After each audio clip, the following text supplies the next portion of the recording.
HSR 卷土重来背后究竟有什么故事？这一些 HSR 的概念股，你又懂多少个呢 ？Hello， 大家好，这里是扭转乾坤，一个通往马股大门的频道，阅股无数，通晓股市里的点点滴滴，就从这里开始。最近市场一直传出 HSR 即将重启的消息，而许多相关概念股都应声而涨，其中包括 Ecovac 和 IWCD。而小片我在这支影片为大家介绍了这两家公司，有兴趣了解的朋友们，欢迎点击右上角去看一看。此外，小片我从那一支影片发现大家对龙兴高铁的课题很感兴趣，因此小片我决定再为这个课题做一个延伸。然后我也发现这里的观众大多数并没有订阅这个频道，以免错过任何马股资讯，欢迎大家订阅，打开小铃铛。你的支持将会是我做影片的动力哦。那今天小片我将带大家了解 HSR 项目的背景故事，之后再讲解实施这个项目对马来西亚的影响，最后再介绍相关概念股。希望通过这一次的分享，大家能对 HSR 有更全面的认识。龙兴高铁 HSR 是一条连接吉隆坡和新加坡的高速铁路。这一个构想最初是由 YTL Corporation Berhad 在90年代提出的，但由于国家经济的困境，这个项目未能实施。然而，直到2010年，这个长期搁置的项目终于迎来了转机。当时，我国首相 Najib 宣布了一项经济转型计划，主要目的是将马来西亚提升为高收入国，而 HSR 项目也被纳入在这一个计划当中。随后，新加坡也对这一项项目表示了同意，因此两国的领导人在2016年签署了谅解备忘录 MOU， 以推进 HSR 项目的发展。尽管大家对这个项目抱有很高的期望，但最终的发展却出乎意料。由于当时 1MDB 的丑闻事件突然爆发，导致马来西亚在2018年的大选首次迎来变天，最终由马哈迪领导的希望联盟赢得了选举，并获得了执政权。然而，在马哈迪的任期内，他以国家债务庞大而需要开源节流为由，决定终止并展延 HSR 项目至2020年5月。为此，马来西亚政府需要向新加坡政府支付46个 million 的终止费用。然而，坏消息并未结束，就在2020年发生了喜来登政变后，穆希丁替代了马哈迪的首相位置。而对于 HSR 项目，由于他提出的条件无法与新加坡政府达成协议，因此 HSR 项目最终被取消，并且马来西亚还需要向新加坡政府支付高达300个 million 的赔偿金。对此，不知道大家是不是也曾经对这一个政策表示遗憾呢？毕竟这是一个有潜力促进我国经济发展的重大项目，但现在不仅被取消了，而且我们还要承担巨额的赔偿金，这无疑是赔了夫人又折兵。但是今年年头出现了一位勇敢的大马公民，为了讨回公道，决定起诉马哈迪和慕尤丁分别暂停和取消 HSR 项目的决策，而导致马来西亚需要支付庞大的赔偿金，并且还造成外资对马来西亚失去信心。但可惜的是，在前2个月，政府已经申请驳回这一项诉讼，因此这场诉讼基本上是不可能成立的。而虽然这看似是一场失败的结果，但 HSR 项目的转机已经悄然而至。这是因为最近政府似乎打算重启 HSR 的项目，而且新闻媒体也频频报道相关新闻。消息一出，再次引起了全国人民和国际社会的广泛关注。毕竟这不仅是关于一条高速铁路的建设，更是影响着马来西亚未来经济发展的关键投资项目。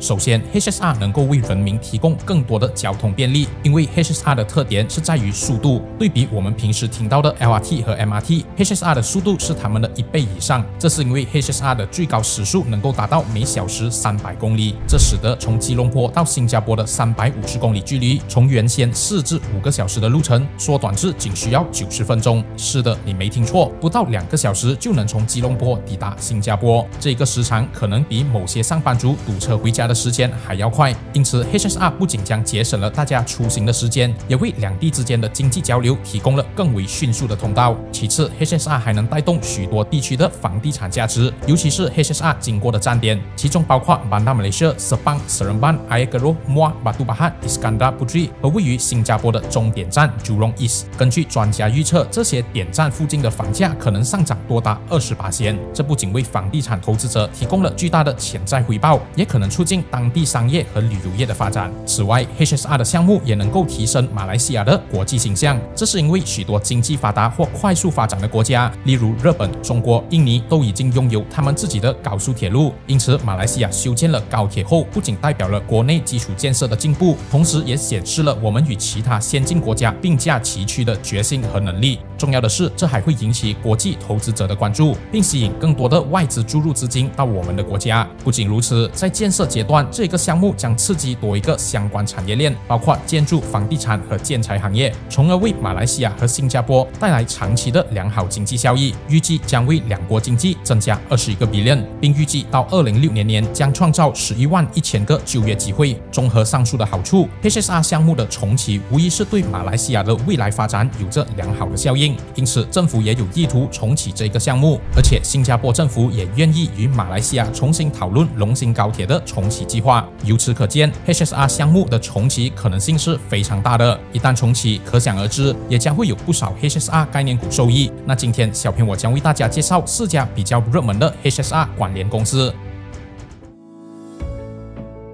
首先就是 YTL Corporation Berhad， 一家综合基础设施的开发商。大家是否在驾车时有看过这一款的大卡车？没有错，车里装载着的就是 YTL 生产的洋灰。除了洋灰业务，他们也涉及了公共事业、建筑业、建材行业等等，展现了多元化的业务结构。除了在马来西亚的本土业务 ，YTL 也积极拓展国际市场。目前他们在新加坡、英国、澳大利亚等国家都有业务和投资。说完了他们的业务，那 YTL 与 HSR 项目又有什么关系呢？当 HSR 重启的新闻不断被媒体报道时，其实很多投资者在第一时间联想到的公司就是 YTL， 毕竟这个项目最初是由他们提议的。最重要的是，在 HSR 被取消前 ，YTL 曾经成功获得 HSR 的合约，并负责 HSR 的南部路线，意味着从柔佛的麻坡站一直到马新边界 ，YTL 都有份参与其中。因此，小编我相信 YTL 在新的 HSR 竞标中胜出的机会是非常大的。这也是为什么YTL 的股价受到市场追捧的原因，而它的股价在今年也上涨了168%。不过 YTL 股价暴涨的原因并不全是 HSR 的缘故，而是它的业绩暴涨以及其他业务的发展前景。尤其是这2个季度的业绩可以看到 YTL 的收入迎来了大暴涨，甚至突破历史新高。最新业绩 YTL 的收入取得了9.1个 billion 的收入，按年上涨18%，而盈利则是取得481个 million， 按年上涨177%，而且目前也累积了高达3个 billion 的订单。那业绩增长的原因是因为除了酒店业，其他业务都获得更高的收入，尤其是公共事业贡献了高达6.7个 billion 的收入。相信这主要是 YTL 获得了新加坡颁发的马来西亚电力进口商许可证，向新加坡出口100个 megawatt 的电力。此外 ，YTL 的市值目前也已经达到17个 billion， 成功跻身马来西亚前30大市值的上市公司，并有望在11月被纳入 KLCI 指数，而这也将有助于提升 YTL 在国际的知名度，并且有希望吸引更多外资的关注和投资。综合上述所看 ，YTL 无疑是 HSR 概念股，而且竞标中胜出的机会是非常大的。此外，他们正在招标着其他项目，像是 MRT3 等等，这也为他们的未来增长空间增添了不少分数。但大家要注意的是 ，YTL 目前的股价对比几个月前是已经上涨了不少，因此大家需要警惕其他投资者可能会有套利的风险。那接下来是 Malaysian Resources Corporation Berhad MRCB， 他们的主要业务是从事房地产开发与投资、工程和建筑相关活动等等。与 YTL 不同，在 HSR 项目被取消前 ，HSR 的北部路线，也就是从 Bandar Malaysia 站到马六甲的 Ayer Keroh 站，曾经是由 MRCB 负责的。因此，这也是为什么 MRCB 有望再次获得 HSR 合约的原因。不仅如此 ，MRCB 拥有超过50年的建筑经验，其中还参与过 Suki Highway、MRT2 和 LRT3 等等的项目，甚至是马来西亚最大的综合交通枢纽 KL Sentral 的最大发展商。如此丰富的建筑经验，也为 MRCB 增添了不少胜算。那虽然 MRCB 参与众多的大型建筑项目，但他们的业绩表现并不突出，尤其是对比 YTL， 最新业绩显示，他们的收入按季下跌了19%，仅取得599个 million， 创下了1年新低纪录。尽管盈利依然获得11个 million， 按季上涨28%，但是盈利率只有1.8%，这反映出他们的营运成本过高。不过值得庆幸的是，他们目前拥有高达16.5个 billion 的订单，这为公司未来的稳健发展提供了坚实的保障。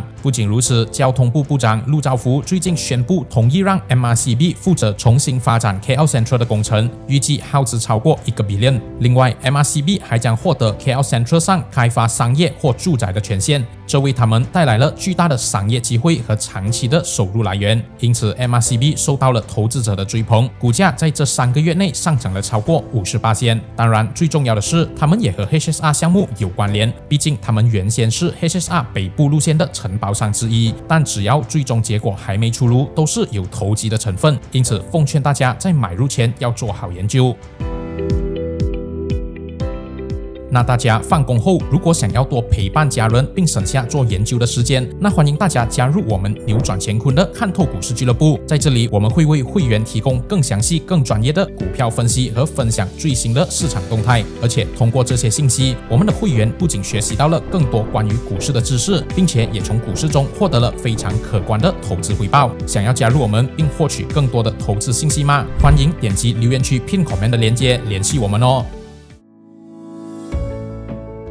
那下一只股就是Tan Sri Vincent Tan底下的公司 Berjaya Land Berhad。目前，他以 Berjaya Corporation Berhad 持有着 Berjaya Land 多达76%的股份，是名副其实的大股东。那 Berjaya Land 核心业务包括博彩业、酒店业、房地产开发等等。这一只股之所以是 HSR 概念股，首先是因为他们在今年5月成立了 Berjaya Rail Sdn Bhd， 标志着他们进军铁道业务，并有意竞标 HSR 项目。此外，为了进一步加强他们在 HSR 项目中的竞争力， Berjaya Land的母公司 Berjaya Corp 已经和中国的水利水电建设集团 Sino Hydro Corp 展开深入的合作讨论，寻求潜在的合作机会。这一举措显示了 Berjaya Land 对 HSR 项目的高度重视和决心。然而，最近的一则消息更引人注目，那就是 Berjaya Rail 任命了柔佛公主 Tunku Tun Aminah Sultan Ibrahim Ismail 为公司的主席。消息一出， Berjaya Land 股价应声而涨，短短1天内飙升了超过20%。而这一个决策使得 Berjaya Land 成功竞标 HSR 项目的胜算大增。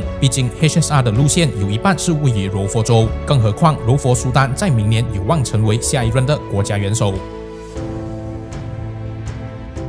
之后要为大家介绍的是 WCT Holdings Berhad， 他们主要涉及土地工程、房地产开发、基础设施工程业务等等。自1981年成立以来， WCT 凭借着它超过40年的土地工程经验，已经发展成为马来西亚建筑和工程领域的佼佼者。在这一些年里， WCT 参与过许多标志性的项目，其中包括 Kara Highway、Sepang International Circuit、Paradigm Mall 等等，其中也包括了不少的铁路项目，例如 MRT2 和 LRT3。此外， WCT 还有可能和中国交通建设集团 CCCC 合作发展 HSR 项目，毕竟他们曾经合作过不少项目，例如 Tun Razak Exchange 和沙巴亚庇港口的工程。而且中国交建还在中国曾经参与多个高速铁路项目，也包括了马来西亚的 ECRL。如果 WCT 和中国交建强联手，这无疑会增加 WCT 获得 HSR 合约的机会。那对于建筑公司来说，获得 HSR 合约无疑是一个巨大的机会，但对于 WCT 这个机会尤为关键。这是因为在2022年，由于当时公共工程市场停塞，作为高度依赖公共工程项目的 WCT 订单大幅减少，目前的订单仅有3.1个 billion， 已经触及4年的低点。因此，成功标志 HSR 项目对于他们来说，不仅是一个扭转局势的机会，也是一个展现他们的专业能力的舞台。乐观的是，政府最近也开放了许多大型项目，包括 MRT3、BLLRT 等等。这个 BLLRT 是位于槟城Bayan Lepas的 LRT， 预计将在2023年底前进行招标，而有分析员认为 WCT 将有可能受惠其中。因此，随着更多的公共基建工程展开，预计 WCT 的订单将在今年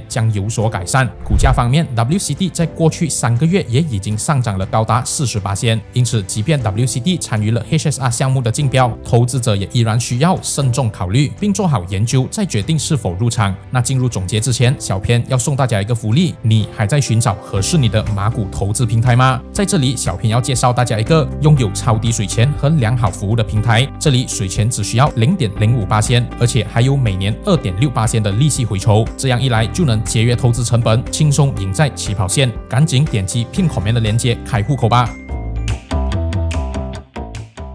那除了以上的4家公司，其实还有许多其他热门的 HSR 概念股，例如 Gamuda、IJM Corporation、HSSEB 等等，但小编我就不一一为大家介绍了。不过我们在看透股市交易群有推出了 HSSEB 详细的独家报告，如果大家有兴趣了解更多，欢迎在 Pin Comment 联系我们哦。那回到来 HSR 项目的重启，不仅能带动马来西亚的经济发展，也能使得建筑公司受惠，包括这4家公司。不过最终是否实行还未真正公布。更何况这4家公司是否会中标负责 HSR 的项目，也是一个未知数。而且这些公司的股价对比前几个月是已经上涨了不少。在没有成本优势的情况下，奉劝大家不要盲目投机，先做好功课，再决定是否入场也不迟。那荧幕前的你们觉得 HSR 最终会不会重启呢？觉得会的请打上1，觉得不会的请打上2，并欢迎留言让大家一起讨论哦。我们下期见。